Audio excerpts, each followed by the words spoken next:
frères et sœurs dans le Seigneur. J'espère que vous allez bien. Nous nous retrouvons encore aujourd'hui sur la partie 14 de l'émission Les infirmités de l'Église. Dans la partie précédente, c'est-à-dire la partie 13, nous avons parlé de la célébration du pain sans levain dans les églises. Nous avons montré comment les gens prennent cela comme une loi ou une doctrine, c'est-à-dire qu'ils le pratiquent de façon indigne. Nous avons expliqué les conséquences de cet acte. Dans la partie 14, nous voulons parler d'annoncer la venue du Seigneur. Annoncer la venue du Seigneur. Pourquoi? Pourquoi ce thème? Annoncer la venue du Seigneur parce qu'il revient, et c'est certain. Et la Bible dit que sa venue est aussi certaine que l'aurore. Donc, de la même façon que nous savons que l'aurore vient forcément, parce que c'est normal, c'est logique, c'est la nature, nous savons aussi que Christ revient. Jésus-Christ revient. Partout où vous êtes, vous devez avoir l'habitude, mes frères, mes sœurs. C'est triste de dire à quelqu'un que Jésus revient. Il n'y a pas de plus grande chose. Il n'y a pas de plus grand don que vous pourrez offrir à quelqu'un que le salut. Il n'y a pas de plus grande chose. Il n'y a pas de plus grand don. Le plus grand don, c'est le Fils. C'est le Fils que Dieu nous a offert. Le sacrifice, c'est le plus grand don. Et vous aussi, mes frères, mes sœurs, surtout aux leaders, aux dirigeants, aux pasteurs, aux prophètes, vous qui avez déjà des âmes sous vos responsabilités, prêchez-leur le retour du Seigneur. Arrêtez de leur prêcher le miracle. Arrêtez de leur prêcher le voyage. Arrêtez de leur prêcher ce qu'ils veulent entendre. Non, vous serez responsable de leur sang. Arrêtez ça. C'est une infirmité et nous la retrouvons aujourd'hui trop dans l'église. Elle est trop. Elle est trop dans l'église.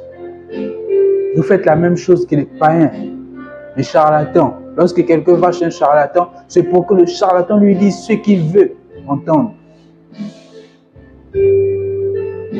Même si c'est faux, le charlatan va lui dire ça. Il va dire, est-ce que je veux me marier avec telle personne parce que je l'aime? Le charlatan sait que c'est faux. Il va te dire oui, tu vas te marier avec lui et tu payes aveuglement. C'est ce que les prophètes du monde qui sont aujourd'hui, qui se disent envoyés de Dieu font. Je vois, tu vas te marier. Je vois, tu vas travailler. Je te vois signer un contrat. Je te vois faire ceci. Oh, chantalava. Mais à la fin, ça ne se réalise jamais. Parce que c'est la même chose. Ces gens-là, ils vont prendre où? Ils vont prendre, excusez-moi, leur pouvoir. C'est là-bas. C'est la même chose avec les charlatans. Mais celui qui vient de Dieu, la Bible dit, celui qui est envoyé de Dieu, dit les paroles de Dieu. La parole de Dieu, c'est que je reviens. Jésus revient. C'est ça. Tout ça là, c'est le salut. C'est le salut. Il n'y a pas une autre chose écrite dedans. C'est le salut. Si ce n'est pas le salut, qu'est-ce que nous ferons avec? Si c'est que nous serons éternels dans ce monde, qu'est-ce qu'on va faire avec? Mais c'est le salut. Donc tout ce qui est dedans là, c'est le salut. Tout ce qui est dedans, c'est le salut. Il n'y a pas une autre chose à l'intérieur. Il n'y a pas une autre chose à l'intérieur. C'est le salut. Donc, ce que je peux vous dire, vous, en tant que dirigeant, en tant que pasteur, en tant que prophète, en tant que serviteur de Dieu, vous êtes au culte, vous avez des âmes qui sont là, qui sont présents. Vous devez leur annoncer, leur rappeler à chaque instant, à chaque fois. Même si vous prêchez le bien matériel, c'est normal. On ne le refuse pas. Vous devez prêcher le bien matériel à un certain niveau. Parce qu'on sait que le peuple aussi a des difficultés. Vous pouvez dire, il est écrit, Dieu a fait des promesses. Ceci, vous êtes, oui, on sait. Mais mon frère, la Bible dit aussi, que servira-t-il à un homme de gagner tout le monde s'il se perd lui-même? Cette parole suffit. Cette parole suffit. À quoi ça me sert que tu me prêches le mariage? le travail, la voiture, ceci, tout ce que les hommes veulent, si je me perds moi-même. Vous serez responsable du sang de ces âmes que vous égarez. Sauvez-vous, dirigeants. Sauvez-vous. Sauve-toi, frère. Toi qui as quelqu'un sous ta charge spirituelle, toi qui as un ami, toi qui as un frère, toi qui as une soeur, sauve-toi. Dis-lui, Jésus revient. C'est une infirmité dans le corps de Christ que les chrétiens même n'aiment pas prêcher. Les chrétiens ont honte. Non, ils ont honte. Il ne faut pas lui dire ça. Un chrétien est capable de se mettre sur un carrefour, crier, Jésus revient. Repentez-vous, Jésus revient, Jésus revient, Jésus revient. Un chrétien incapable, un chrétien a la honte. Et si c'est pour marcher sur la route, pour dire, on a séminaire, on a prophétie tel jour, venez nombreux, de 17h à 18h, ou bien de telle heure à telle heure, venez, il y aura le miracle, il y aura ils vont crier à haute voix. Mais crier sur la voix pour dire que Jésus revient, ils ne peuvent pas, ils n'ont pas cette force-là, ils n'ont pas ce courage, ils n'ont pas cette audace. Pourquoi? Parce que la vérité n'est pas en eux. Ils ne sont pas envoyés par Dieu. Et celui qui est envoyé par Dieu dit les paroles de Dieu. Donc pourquoi nous devons le dire? Pourquoi nous devons toujours répéter aux gens que Jésus revient? Parce que le diable peut voler notre cœur. Le diable peut voler notre pensée à un certain niveau pour nous dire, oh, tu peux faire un peu, ça ne fait rien. Tu peux faire un peu, ça ne fait rien. Mais or que si quelqu'un, on le rappelle à chaque fois que Jésus revient, les dirigeants, vous devez appliquer la rigueur. Jésus revient. Si vous êtes ici, vous ne servez pas un homme, vous servez le Seigneur. Et si vous faites quelque chose mal, il va vous réprimander. Si vous agissez mal, il va vous réprimander. Donc, vous devez toujours appuyer ce message du salut afin que les gens se tiennent bien. Parce que s'ils se tiennent bien, ils sauront toujours comment marcher dans la droiture, comment marcher dans l'ordre, comment marcher d'une façon à ne pas céder ou bien obéir aux œuvres de Satan ou bien du diable. Nous allons ouvrir la Bible. Matthieu chapitre 24, verset 42. Il est écrit, veillez donc, puisque vous ne savez pas quel jour votre Seigneur viendra. Amen. On nous dit de veiller. Veiller. Est-ce que nous veillons aujourd'hui? Est-ce que nous veillons dans la prière? Est-ce que nous veillons dans la méditation? Est-ce que nous veillons dans nos actes? Même quand nous nous déplaçons, nous marchons, nous allons dans notre lieu de travail. Est-ce que nous sommes prudents? Est-ce que nous veillons? Parce que le diable, lui, il veille sur nous. Il nous surveille. Il surveille nos faits et gestes pour savoir comment nous fait tomber. Il peut utiliser quelqu'un pour venir nous embrouiller, pour venir nous ramener à des choses que nous avions abandonnées il y a longtemps. Mais c'est à nous de veiller. C'est à nous de veiller.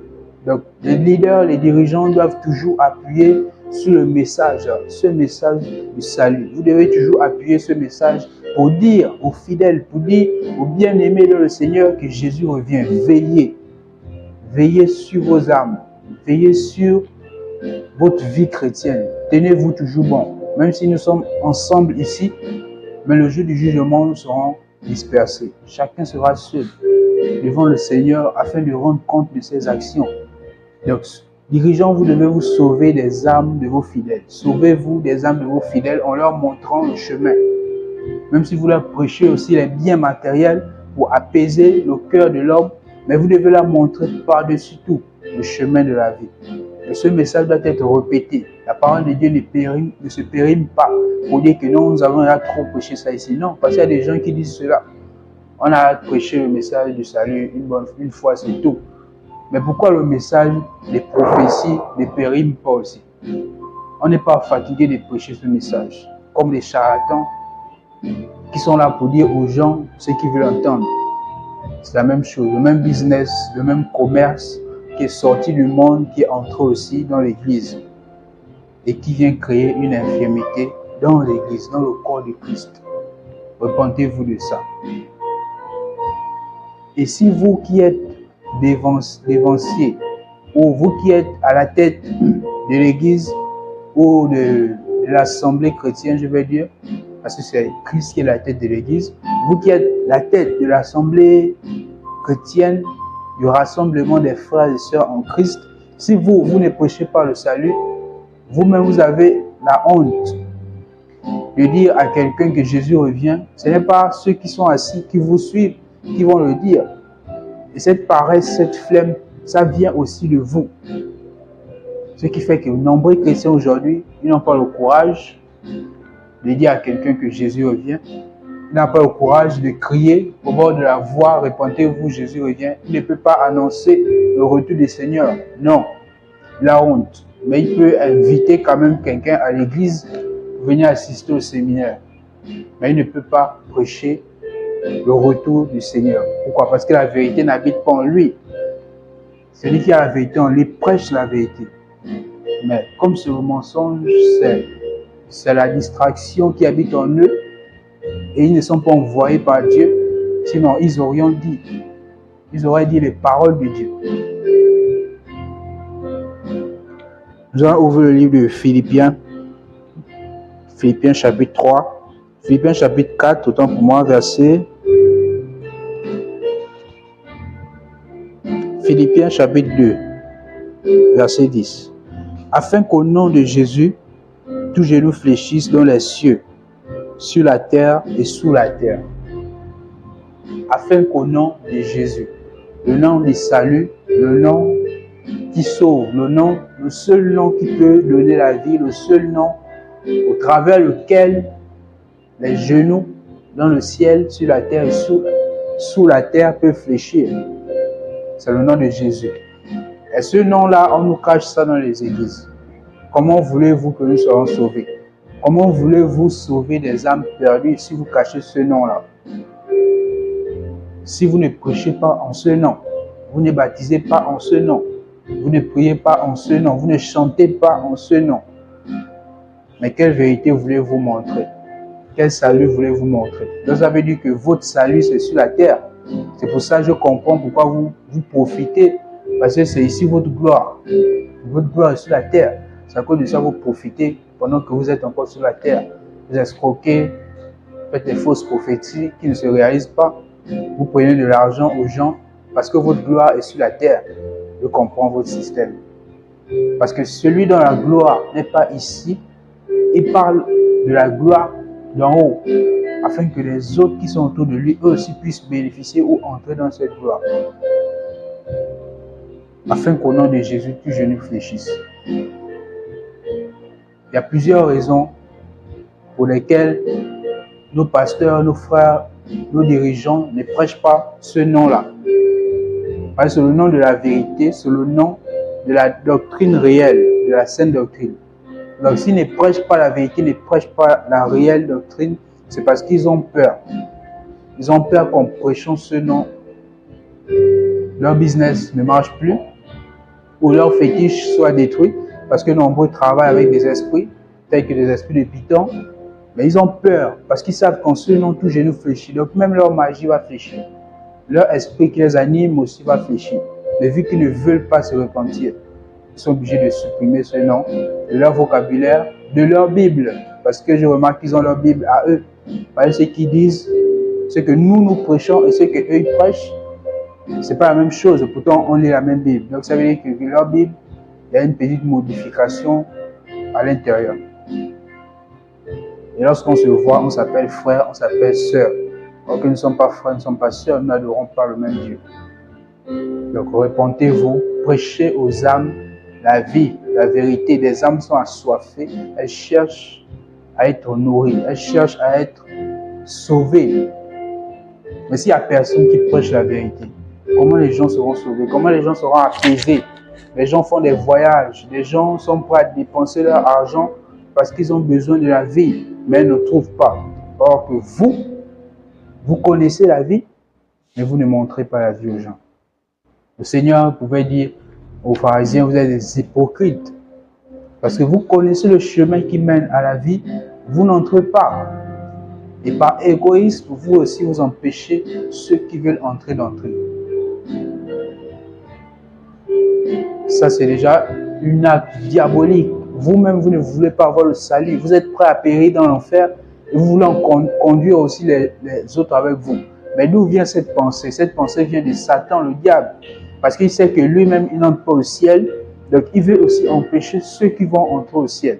Donc, si un dirigeant agit de la sorte, ça veut dire c'est clair que c'est le diable qui le conduit. Il n'y a pas de différence. Satan n'entre pas au ciel. Il veut empêcher ceux qui veulent entrer. Donc vous aussi, vous agissez de la même façon. Vous êtes fils du diable. Vous êtes conduit clairement par le Satan. Quel Saint-Esprit que vous appelez? Je sens la présence du Saint-Esprit. Dis, je sens la présence du diable. Mais quand tu as honte, tu ne veux pas exposer ton maître.